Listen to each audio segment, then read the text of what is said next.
Hello student, चलिए ITF के इस क्वेश्चन को करते हैं। और ये क्वेश्चन जेईई मेन 2013 और 2019 दो बार पूछा गया है। क्वेश्चन है if x is equal to tan inverse sine 10 and y is equal to cos inverse sine 10 then y minus X is, और ये ऑप्शन दे रखा है। ठीक है, तो क्वेश्चन में ये x की वैल्यू दिया है और ये y की वैल्यू दिया है, तो पूछा जा रहा है कि y माइनस एक्स की वैल्यू क्या होगी। तो चलिए सॉल्व करते हैं।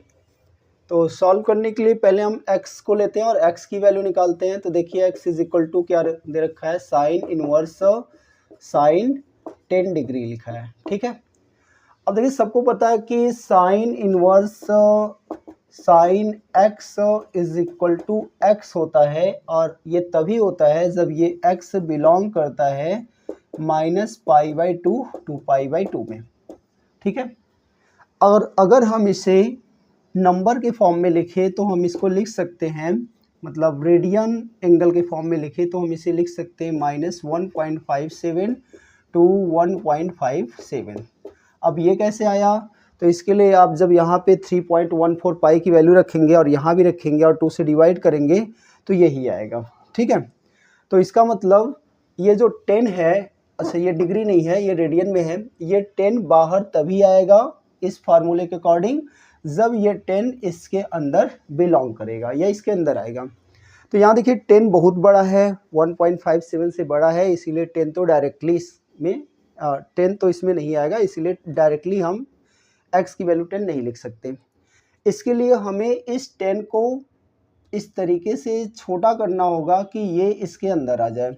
ठीक है, और जब ये 10 छोटा होके इसके अंदर आ जाएगा तो हम उस एंगल को बाहर निकाल लेंगे।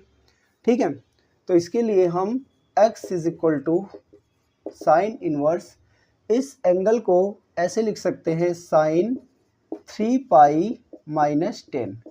अब 3π माइनस 10 क्यों लिखा, क्योंकि देखिए 3π माइनस 10 या sine 3π minus theta sine theta ही होता है। इसका मतलब साइन 3π माइनस 10 साइन 10 हो जाएगा। पहली बात ये। दूसरी बात ये जो एंगल आया है ये अब इसमें बिलोंग करेगा। अब कैसे करेगा, तो इसके लिए देखिए पाई की वैल्यू होती है कितना, 3.14। इसमें आप 3 से मल्टीप्लाई करेंगे तो ये हो जाएगा 3 4 12। ठीक है, 12 और ये 3 1 3 42.9, मतलब ये हो रहा है 9.42। और इसमें से आप जब 10 घटा देंगे, 10 माइनस करेंगे या फिर 10 में से इसी को माइनस कर दीजिए, 10.009.42, तो ये आएगा 8 और यह 9, ये हो जाएगा 5 फिर कितना हो जाएगा, ये 0।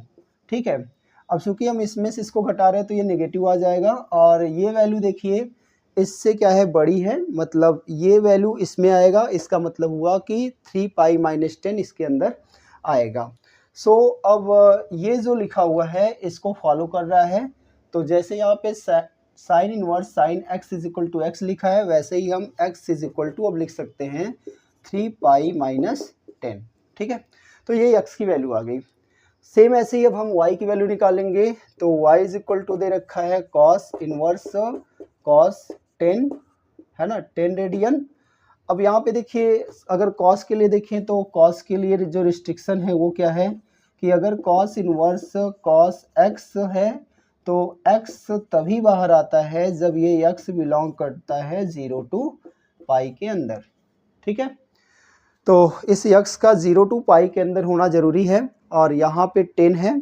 अच्छा, पाई की अगर हम वैल्यू लिख दें न्यूमेरिकल वैल्यू तो ये हो जाएगा 0 टू 3.14, और अब हम देख रहे हैं कि 10 इसके अंदर नहीं आएगा। तो अब इस 10 को भी इस तरीके से छोटा करना पड़ेगा कि ये इसके अंदर आने लगे। तो अब हम इसे लिख सकते हैं y is equal to cos inverse फिर कॉस फिर ये 4 माइनस 10। ठीक है, 4 माइनस 10 लिख सकते हैं, क्योंकि अब आप वैसे ही 3.14 यहाँ रख के 4 से मल्टीप्लाई करेंगे फिर 10 माइनस करेंगे तो जो भी वैल्यू आएगा वो इसके अंदर आ जाएगा। इसका मतलब ये एंगल इसके अंदर आता है। सो अब हम लिख सकते हैं y is equal to 4π minus 10। ठीक है, ये आ गया। अब देखिए वैल्यू हमसे पूछा है y माइनस एक्स की वैल्यू निकालिए। तो चलिए y की वैल्यू ये हो गई और x की वैल्यू ये। तो अब हम निकालते हैं y माइनस एक्स। तो पहले y की वैल्यू लिखेंगे 4 पाई माइनस 10, फिर माइनस x की वैल्यू लिखेंगे। जब x की वैल्यू लिखेंगे तो ये पॉजिटिव है नेगेटिव हो जाएगा और ये नेगेटिव है पॉजिटिव हो जाएगा। तो ये है 3 पाई और प्लस 10। यहाँ देखिए 10 नेगेटिव और 10 पॉजिटिव तो ये कैंसिल। यहाँ 4 पाई माइनस 3 पाई है तो 4 पाई में से 3 पाई जाएगा तो आंसर क्या आएगा पाई। ठीक है, तो हमारा ऑप्शन जो डी है वो सही है।